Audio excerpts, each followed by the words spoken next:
Subscribe to GOTI and press the bell icon to never miss an update. Thank you. কেমন আছো সবাই? আশা করি ভালো আছো। আজকে আমি বলবিদ্যার গতিবিদ্যা অংশের চ্যাপ্টার 3 তে আমি দুটো খুবই জঘন্য এবং বাজে অঙ্ক দেখাচ্ছি যেটা তোমরা অনেকেই অ্যাভয়েড করো। এই দুটো অঙ্ক অনেক শর্টকাটে অনেক সহজভাবে দেখানোর চেষ্টা করছি আমি। তোমরা অনেকে আশা করছি আজ থেকে এই দুটো অঙ্ককে অ্যাভয়েড করবে না এবং এই জাতীয় সকল অঙ্ক সলভ করতে পারবে। দেখো তাহলে কথা না বাড়িয়ে গতিবিদ্যার আমরা সূত্রগুলো জানি v = u + ft। ন্যাচারালি আমরা সবাই জানি এগুলা v² = কি u² + 2fs and also s = কি ut + half of ft²।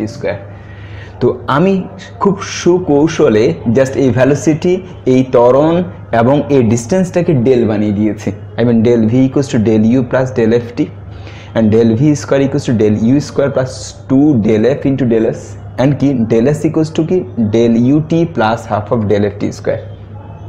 এবার আসো এগুলোর অ্যাপ্লিকেশন আমরা কিভাবে সহজ করে করতে পারি। আমি আশা করছি তোমরা অঙ্কগুলো বুঝতে পারবে। ফার্স্ট এক্সাম্পল রাইট, তোমরা এই অঙ্কগুলোকে অনেক বড় করে করো এবং অনেকে অনেক অ্যাভয়েড করে, অনেক কমপ্লেক্স ম্যাথস মনে করে, কিন্তু আসলে এটা অনেক সহজ ম্যাথস। কোয়েশ্চেনটা হলো এরকম, তুমি যদি বা নর্মালি দুটো ট্রেন একটা লাইনে ঢুকে গেছে, এটা ফার্স্ট ট্রেন, এটা সেকেন্ড ট্রেন। তো এই দুটো ট্রেন একই লাইনে ঢুকে যাওয়ার জন্য তখন অবশ্যই তাদের মধ্যে একটা অ্যাক্সিডেন্ট হওয়ার সম্ভাবনা থাকবে।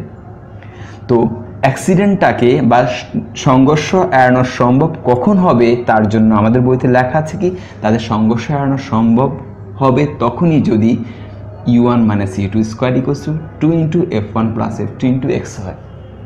তো u1 u2 কি, u1 হল ফার্স্ট ট্রেনের ভ্যালোসিটি, u2 কি সেকেন্ড ট্রেনের ভ্যালোসিটি, আর f1টা কি যে ফার্স্ট ট্রেনের অবশ্যই মন্দন, আর f2 কি সেকেন্ড ট্রেনে অবশ্যই ত্বরণ। কারণ তুমি বুঝতেই পারছো সেকেন্ড ট্রেন যত বেশি ত্বরণ দিবে আর ফার্স্ট ট্রেন যত বেশি ব্রেক চেপে মন্দন দিতে পারবে ততই তারা সেফ থাকবে। তাহলে আমরা ধরে নিচ্ছি কি যে ত্বরণ f1 হলো মন্দন হিসাবে সেটা কি হবে -f1 লিখতে হবে, আর সেকেন্ডের ত্বরণ কি হবে আমাদের f2 হবে।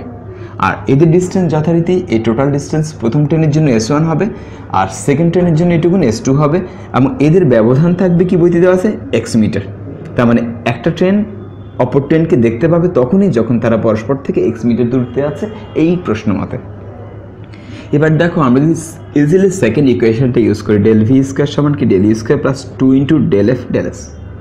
তো del v² = 0 হোয়াই, কারণ তুমি যদি এই প্রথমটির মন্দন এবং সেকেন্ডটির ত্বরণ দাও তখনই এদের সংঘর্ষ আনা সম্ভব হবে যখন এদের শেষ বেগ দুটো সমান হবে। আমি সেকেন্ড ভ্যালোসিটিটা সেকেন্ড ট্রেনের ভ্যালোসিটির একটু পরে বেড়ে যাবে আর ফার্স্ট ট্রেনের ভ্যালোসিটিটা একটু পরেই কমে যাবে। আই মিন মোর সেফ যখন তারা দুজনের ভ্যালোসিটি সমান থাকবে এবং এরপর তারা আরও বেশি সেফ থাকবে। তো আমরা বুঝতে পারছি যে দুটার ভ্যালোসিটি সমান হয় দেন এই ক্ষেত্রে মানটা 0 আসবে। u1 u2 মান আমি বসিয়েছি এবং ত্বরণ দুটি যে f1 - f2 আছে সেই ক্ষেত্রে ফার্স্ট ত্বরণের মানটা অবশ্যই আমাদের মাইনাস বসাতে হবে। কেন? কারণ প্রথম গাড়ি বা প্রথম ট্রেনটি মন্দনে থাকবে বলে f1 এর মানটা মাইনাস বসাতে হবে আর f2 = প্লাসই থাকবে, সমস্যা নাই। আর এই মাইনাসটা আমাদের সূত্র মাইনাস, আই মিন ডেলের মাইনাস। আর দুটোর ব্যবধান যদি x হয় তাহলে del s = আমরা x লিখতে পারি। এখান থেকে ইজিলি আমরা কি করতে পারি, যেখানে মাইনাস কমন নিলে মাইনাসটা আগে চলে আসবে 2 × f1 + f2 × x। So u1 - u2² = 2 × f1 + f2 × x। Easily এই শর্তটা আমাদের প্রমাণ হয়ে গেছে। যদিও বইতে অনেক বড় করে অঙ্কটা করে দেওয়া আছে, অনেক কমপ্লেক্স মোশনে আছে, তোমরা ভয় পেও না, তোমরা এইভাবে করতে পারবে। এবার সেকেন্ড ম্যাথসটা অনেক কঠিন ম্যাথস, এটা একই রকম। সেটার একটা বিশেষ বিন্দু থেকে একটি কণা x দূরত্বে আছে এবং অপর কণা y দূরত্বে আছে।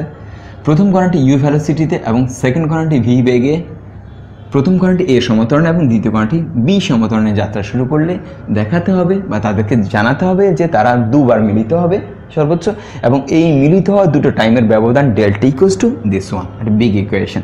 কিন্তু আসলে এই অঙ্কটা অনেক সহজ যদি তুমি এইভাবে চিন্তা করো।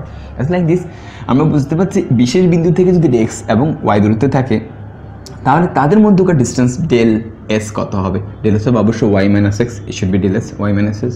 এবং এদের ভ্যালোসিটির পার্থক্য কী হবে? I mean del u = u1 - u2। আমরা ধরে নিচ্ছি t সময় তারা মিলিত হবে, so this t plus half of কী হবে এদের ত্বরণ সুষমতার পার্থক্য কি a - b, আই মিন কি f1 - f2 বা a - b। যেহেতু দুটোই ত্বরণ কোনো মন্দনে এসো এটা প্লাস থাকবে এটা প্লাস থাকবে, এই মাইনাসটা অবশ্যই সূত্রের t²। এখানে সলভ করলে আমরা কি পাচ্ছি, এখানে জাস্ট 2 দিয়ে গুণ করলে আমরা ইকুয়েশনটা এরকম পেয়ে যাচ্ছি। এটা এই পাশে চলে আসলে কি হবে আমাদের এক্সটা প্লাস হয়ে যাবে, ওয়াইটা মাইনাস হয়ে যাবে, আর হাফের জন্য এখানে 2 আসবে। তো এটা দিকের সমীকরণ টাইমের। তো দিকের সমীকরণ অবশ্যই আমি টি দুটো মান পাবো, যে minus b plus minus root over b square minus 4ac by 2a। এখান থেকে 4টাকে যদি আমরা কমনলি বাইরে নিয়ে আসি, সবগুলো 2 কেটে গেলে এখানে টি এ যে দুটো মান পাচ্ছি, প্লাসের জন্য আমি একটা মান লিখবো, মাইনাসের জন্য আমি আরেকটা মান লিখবো। অর্থাৎ আমরা বুঝতে পারছি কি যে টি সময়ের পর T1 সময়ের পর একবার সে মিলিত হয়, T2 সময়ের পর সে একবার মিলিত হয়। অর্থাৎ আমরা দুটো টাইম পেয়েছি। তাহলে এই দুটো টাইমের ব্যবধান কি হতে পারে, সেটা হবে কি delta equals to this equation, বড়টা মানে ছোটটা। প্লাসের জন্য আমরা অবশ্যই T1টাকে বড় ধরেছি, মাইনাসের জন্য আমরা T2টাকে ছোটো ধরেছি। এই দুটো বিয়োগ করলে মানটা চলে আসে। তো তোমরা যদি অন্য কোনোভাবে অঙ্কগুলো করো, তোমাদের কাছে অনেক কমপ্লেক্স মনে হবে, অনেক বেশি প্রেশারাইজড মনে হবে।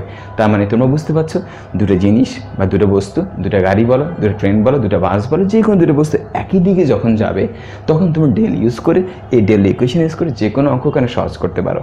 কারণ তোমরা লাস্ট ইয়ারে টম অ্যান্ড জেরি নামে আমাদের একটা ভিডিও জলপাইতে দেওয়া হয়েছিল, সেটা এই কনসেপ্টের কিছুটা, তবে সেটা অনেক সহজ রূপ ছিল, এটা অনেক কমপ্লেক্স, অনেক প্রেশারাইজড রূপ এটা। তো আশা করি তোমরা বুঝতে পেরেছো অঙ্কগুলো, তোমাদের ভালো লাগবে। আর ভালো লাগলে অবশ্যই তোমরা শেয়ার করতে ভুলবে না, ফ্রেন্ডদেরকে জানাবে, কারণ জানার অধিকার সবার আছে। তোমরা ভালো থেকো, best of luck, Allah Hafiz.